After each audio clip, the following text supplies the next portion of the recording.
ہم اپنا آج کا سبق شروع کرتے ہیں۔ اعوذ باللہ من الشیطان الرجیم، بسم اللہ الرحمن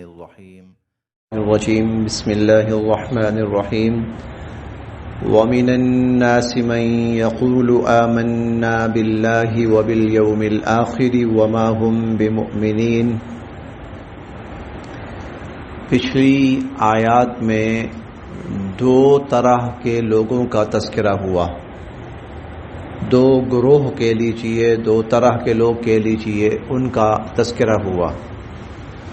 ایک وہ لوگ جو ایمان والے، اللہ رب العزت کو ماننے والے، اللہ کے احکامات کو ماننے والے، تسلیم کرنے والے، اللہ تعالیٰ کے حکموں کو تسلیم کرنے والے، ان پر عمل کرنے والے، یہ لوگ ایمان والے کہلائے، اور یہی لوگ ہدایت یافتہ ہوئے، اور آخرت میں کل قیامت کے دن یہی لوگ کامیاب ہیں۔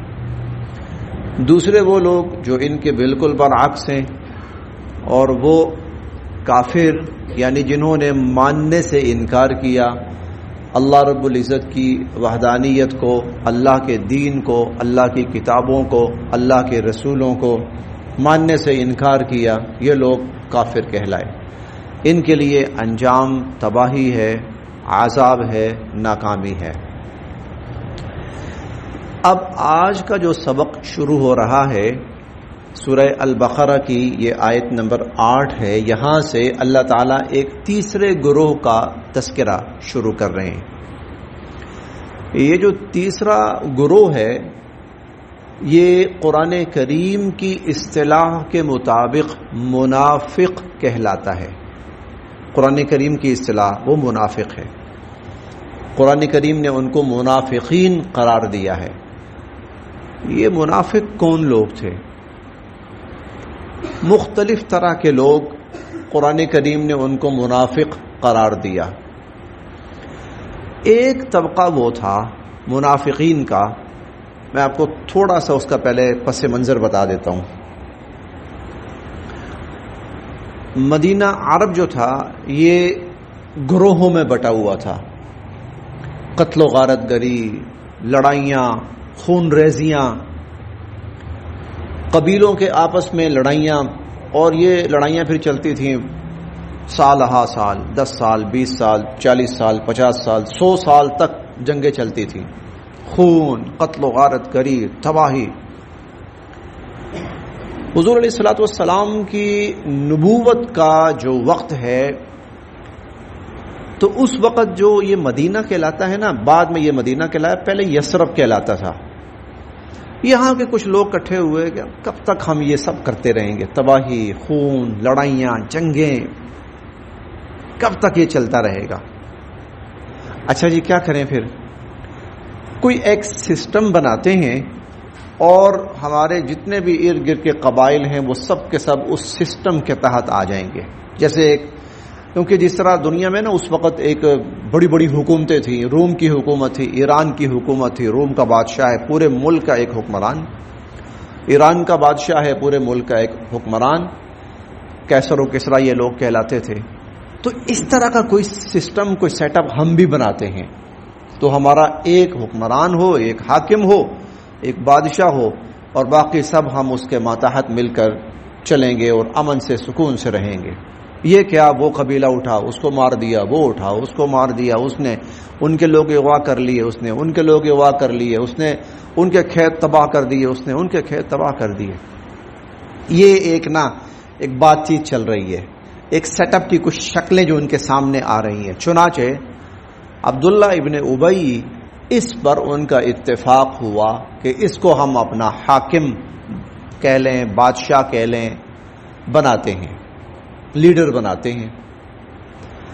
عین اس وقت میں نبی کریم صلی اللہ علیہ وسلم مدینہ منورہ تشریف لائے، ہجرت فرما کر آپ آئے، صحابہ کرام آئے۔ حضور علیہ الصلوۃ والسلام کی تشریف آوری سے پھر آپ نے یہود کے ساتھ معاہدے کیے، اور آپ کے ان معاہدوں میں آپ کو مرکزی حیثیت حاصل ہوئی۔ تو ایک طرح سے مدینہ منورہ کے اندر حضور علیہ الصلوۃ والسلام کو ایک قوت، طاقت، مرکزی حیثیت مسلمانوں کو حاصل ہونا شروع ہوئی۔ وہ عبداللہ ابن ابی کا جو منصوبہ تھا اور ان کا وہ کھٹائی میں پڑنا شروع ہو گیا.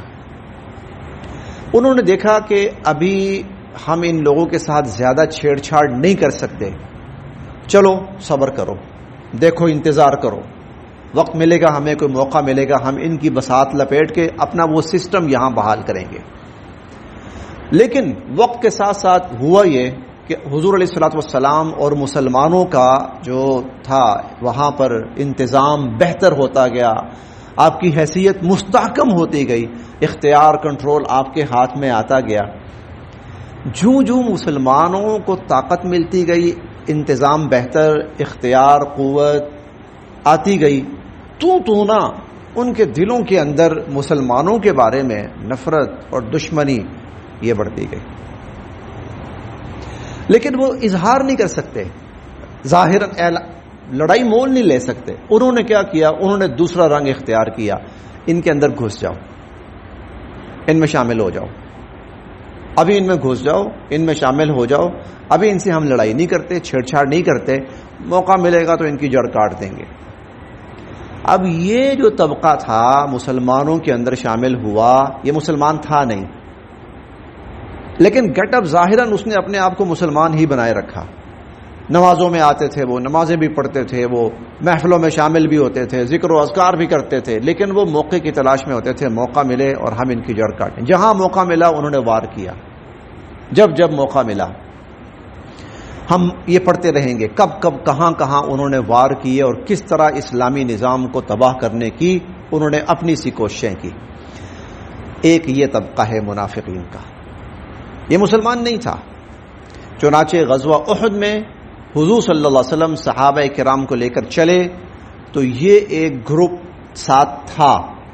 آدھے راستے میں جا کر انہوں نے کہا جی ہم نے ایک مشورہ دیا تھا، ہمارا مشورہ نہیں مانا گیا، ہم نے تو کہا تھا مدینہ کے اندر رہ کر لڑیں، اور یہ کل کے بچے نوجوان وہ کہہ رہے تھے نہیں جی باہر نکلتے ہیں، باہر نکل کے لڑتے ہیں، ہم بڑے ہیں، بزرگ ہیں، پرانے ہیں، ہماری بات کو اہمیت نہیں دی گئی، ان بچوں کے کہنے پر چل پڑے، ہم تو نہیں شامل. چنانچہ یہ ایک گروہ غزوہ احد کے موقع پر راستے سے ہی واپس آیا، یہ میدان میں گیا ہی نہیں، یہ میدان میں گیا ہی نہیں. حضرت عائشہ رضی اللہ عنہ کا واقعہ ہوا، اسی گروہ نے قیامت برپا کی. وہ 18ویں پارے میں انشاءاللہ العزیز ہم پڑھیں گے. 28ویں پارے کے اندر وہ ایک غزوہ بنی مستلق تھا، وہاں انہوں نے اپنی سی پوری کوشش کی، اللہ رب العزت نے وہ ناکام فرمائی.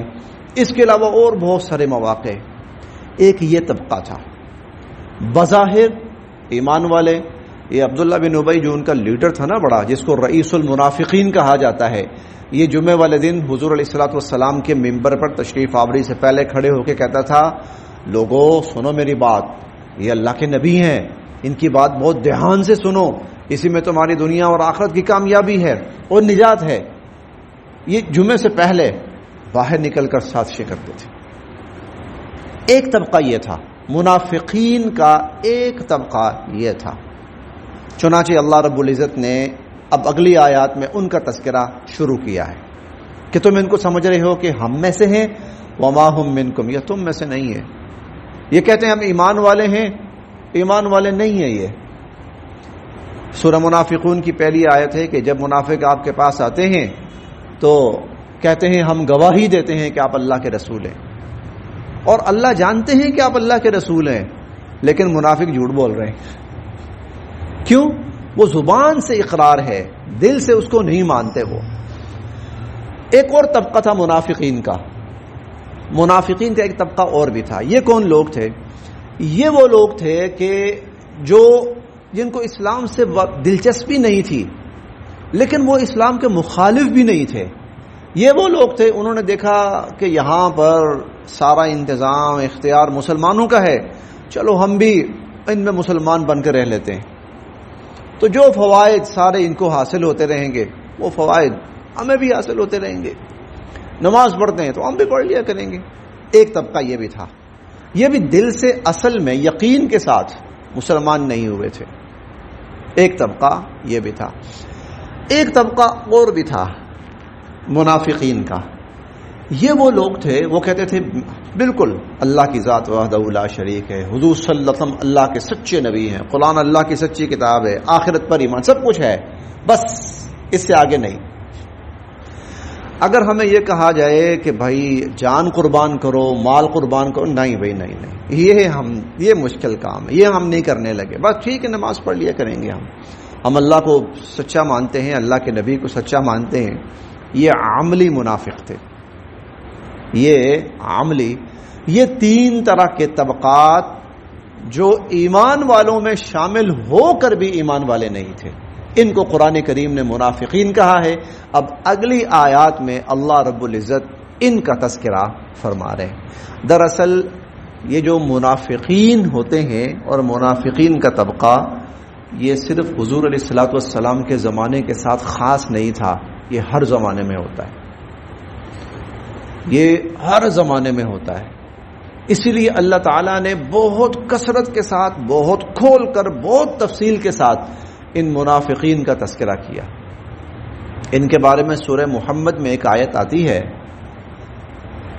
کہ اگر ان کو اقتدار اور حکومت مل جائے، اگر ان کو اقتدار اور حکومت مل جائے تو ان تفسدوا فی الارض وتقطعوا ارحامکم، تم پتہ کیا کرو گے؟ تم زمین میں فساد ہی برپا کرو گے اور تم رشتوں ناتوں کو کاٹ کے رکھ دو گے، تم رشتوں ناتوں کو کاٹ کر رکھ دو گے۔ ان کی ایک تو یہ ہر زمانے کے اندر یہ منافقین کا تذکرہ ہوتا ہے۔ یہاں پر بیان کرنے کا مقصد ایمان والوں کو بتانا ہے کہ بھائی ان سے بچ کے رہنا، ان کو آگے نہ آنے دینا، ان کی چالوں میں نہ آنا، ان کی قسموں سے دھوکے نہ کھانا، ان کے سبز باغوں میں نہ آنا۔ یہ نہ تو تم میں سے ہیں، نہ تم ان میں سے ہو، نہ یہ اللہ کے ہیں، نہ اللہ کے رسول کے ہیں، نہ اسلام کے ہیں، یہ منافقین ہیں۔ ان کا انجام کیا ہے وہ ہم مختلف جگہوں پر پڑھیں گے انشاءاللہ العزیز۔ دیکھتے ہیں جی، وَمِنَ النَّاسِ، و اور، من سے، الناس لوگ، وَمِنَ النَّاسِ اور لوگوں میں سے، وَمِنَ النَّاسِ اور لوگوں میں سے، یہ جو من ہے نا، من الناس، من، اچھا اس من کو من تبعیضیہ بھی کہتے ہیں، تبعیضیہ، من تبعیضیہ کا مطلب ہے جو بعض کا معنی دیتا ہے، کچھ، تو وَمِنَ النَّاسِ ہم کہہ سکتے ہیں اور کچھ لوگ، لوگوں میں سے کچھ یا کچھ لوگ، من جو یقولو کہتے ہیں، وَمِنَ النَّاسِ اور کچھ لوگ، من یقولو جو کہتے ہیں، آمنا ہم ایمان لائے، آمنا ہم ایمان لائے، باللہ دو لفظ ہیں، بی اللہ، بی پر اللہ، اللہ، آمنا باللہ ہم ایمان لائے اللہ پر، و اور، بی پر، الیوم دن، الآخر آخرت، وبالیوم الآخر اور آخرت کے دن پر، وبالیوم الآخر اور آخرت کے دن پر، ومن الناس اور کچھ لوگ، من یقولو جو کہتے ہیں، آمنا باللہ ہم ایمان لائے اللہ پر، وبالیوم الآخر اور آخرت کے دن پر، اور ما نہیں، ہم وہ، بمؤمنین ایمان والے، وما ہم بمؤمنین اور وہ ایمان والے نہیں ہیں، حالانکہ وہ ایمان والے نہیں ہیں، ومن الناس اور کچھ لوگ، من یقولو جو کہتے ہیں، آمنا ہم ایمان لائے، باللہ اللہ پر، وبالیوم الآخر اور آخرت کے دن پر۔ اب دیکھیں یہاں پر بھی اللہ پر ایمان اور آخرت پر ایمان، یہ بات تفصیل سے پیچھے بھی بیان ہو چکی ہے کہ بنیادی ترین عقائد وہ دو ہیں، ایمان باللہ، ایمان بالآخرت، اللہ پر ایمان، آخرت پر ایمان۔ اللہ پر ایمان، اس میں پھر 3 عقائد مزید شامل ہیں، رسولوں پر ایمان، کتابوں پر ایمان، فرشتوں پر ایمان، لیکن بنیادی ترین 2 ہیں۔ تو لوگوں میں سے کچھ وہ بھی ہیں جو کہتے ہیں آمنا باللہ، ہم ایمان لائے اللہ تعالیٰ پر، وبالیوم الآخر، اور آخرت کے دن پر، وما ہم بمؤمنین، حالانکہ وہ ایمان والے نہیں ہیں۔ اچھا، ایمان والے کیوں نہیں ہیں؟ جب وہ کہہ رہے ہیں کہ ہم ایمان لائے، جب وہ کہہ رہے ہیں کہ ہم ایمان لائے، تو پھر اللہ تعالیٰ کیوں کہہ رہے ہیں کہ وہ ایمان والے نہیں ہیں؟ اس کی وجہ یہ ہے، ایمان 2 چیزوں کا نام ہے، اقرار باللسان و تصدیق بالقلب۔ زبان سے اقرار کرنا، جیسے زبان سے ہم کہتے ہیں اشہد ان لا الہ الا اللہ وان محمدا عبدہ ورسولہ، لا الہ الا اللہ محمد الرسول اللہ، زبان سے ہم کہتے ہیں، یہ ہے زبان سے اقرار، زبان سے اقرار ہے۔ دوسری چیز ہے تصدیق بالقلب، جو زبان سے کہا جا رہا ہے دل سے بھی اس کو واقعتاً ویسا ہی سچا مانا جائے۔ ان لوگوں میں تصدیق بالقلب نہیں تھی، یعنی دل سے نہیں مانتے تھے، یہ بس اوپر سے کہتے تھے،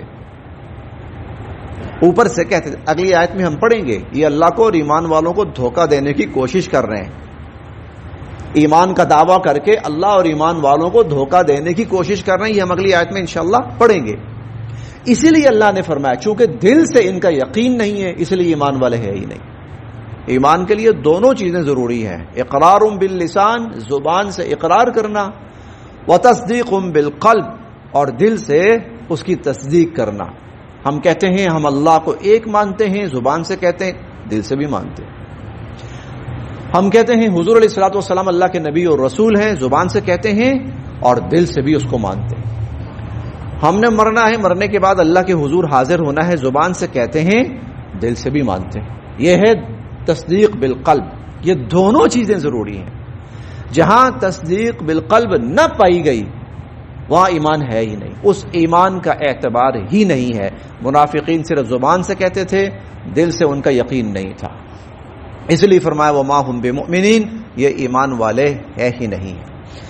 بس آج